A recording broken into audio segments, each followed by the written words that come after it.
Hello, everyone. I hope you're all happy and healthy along with your respected families wherever you're located on this God's green earth.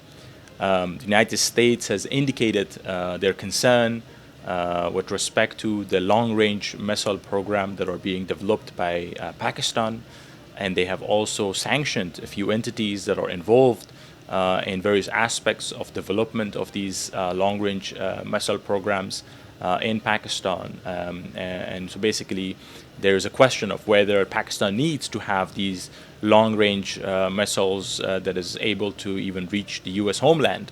What is the need for those missiles? But also, this stance from the United States and this concern from the United States stems from two issues. The first is, of course, the obvious question of whether Pakistan is a reliable ally of the US and the West in this increasingly tense geopolitical conflict and rivalry and global conflict, basically, with China and their allies, or the Pakistani state as with the relationship and close relationship that they have developed with the Chinese, that they are right now completely under control and influence of the Chinese, and they will never be trusted or can never be trusted to be a partner of the U.S. And the West in that region. And so that is an open question, and so naturally, if a Pakistan that is aligned with the Chinese and is going to be in their camp in the increasingly tense conflict and rivalry in the world, the U.S. would naturally have concern of all the capabilities that the Pakistanis have. Whether that's the nuclear weapon that's already in their control, or these long-range missiles that they're developing, or other capabilities that they might be developing, that naturally the United States and their allies will try to make sure that Pakistan do not have these capabilities in their hands. The second reason for this concern is, of course, the instability inside Pakistan, the threats that are right now posed by all of these terrorist groups inside Pakistan, and the policy of the Pakistanis towards the Taliban terrorists in Afghanistan, that all of them in conjunction and together have made Pakistan's sovereignty and national integrity, basically, to come under question, whether Pakistan has the capability to survive the multitude of threats that is right now facing them, whether it's the threats posed by the Tehrik-e-Taliban of Pakistan that is slaughtering Pakistani army forces across Pakistan, or the Baluch separatist groups that are equally damaging and hurting the Pakistani army around Pakistan, or the political chaos that is going on right now in Pakistan between the Punjabis on one side and the Pashtuns and other groups on the other side over power. And whether they will be able to resolve all of these differences that they have, all of these chaos that is brewing inside Pakistan, and whether it is possible that all of these could take Pakistan down the road of turmoil, down the road of collapse and disintegration. And so, if that question is there, or that concern is there in Washington, that's clearly that concern is there, they will not be encouraging any sort of further empowerment of the Pakistani army with capabilities that is not directly tied to addressing threats internally or addressing threats regionally, but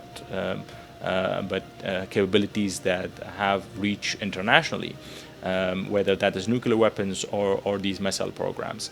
And so now it's up to the Pakistani leadership on how they want to manage the country. This is the reality of their existence right now and the reality of their relationship. And if this concern on Pakistan's lack of capability or lack of willingness to address their internal challenges, or their lack of willingness to tackle terrorism or to deal with terrorism is continued to persist, then other countries at the international level and even regional countries will be reconsidering their relationship with Pakistan down the road, and that will not be good for Pakistan. And so it's up to them.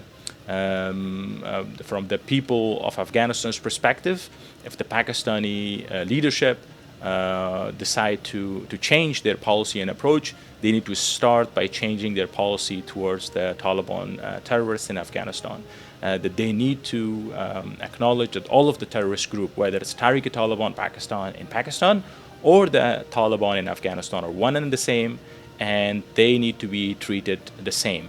All of the terrorist organizations that are operating in Afghanistan or operating in Pakistan, all of them will have to be eliminated. All of the institutions, all of the madrasas, all of the business people, all of the political parties, all of those individuals and entities who are even within the Pakistani military establishment or within the Pakistani intelligence who are somehow involved directly or indirectly in supporting of this terrorism complex or terrorism enterprise in the region will have to be dealt with. They will all have to be arrested. They all have to be imprisoned. They all have to be eliminated.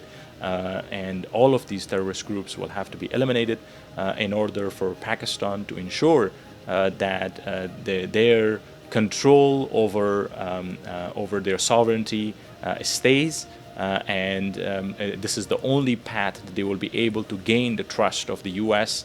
And they will be able to gain the trust of the U.S. allies and Western countries, and that is the only way for them to be able to gain enough leverage to be counted as a partner by the U.S. and the West in this evolving new circumstance where the U.S. And their allies on one side and Chinese and their allies on the other side are getting ready for a very tense and very serious conflict around the world.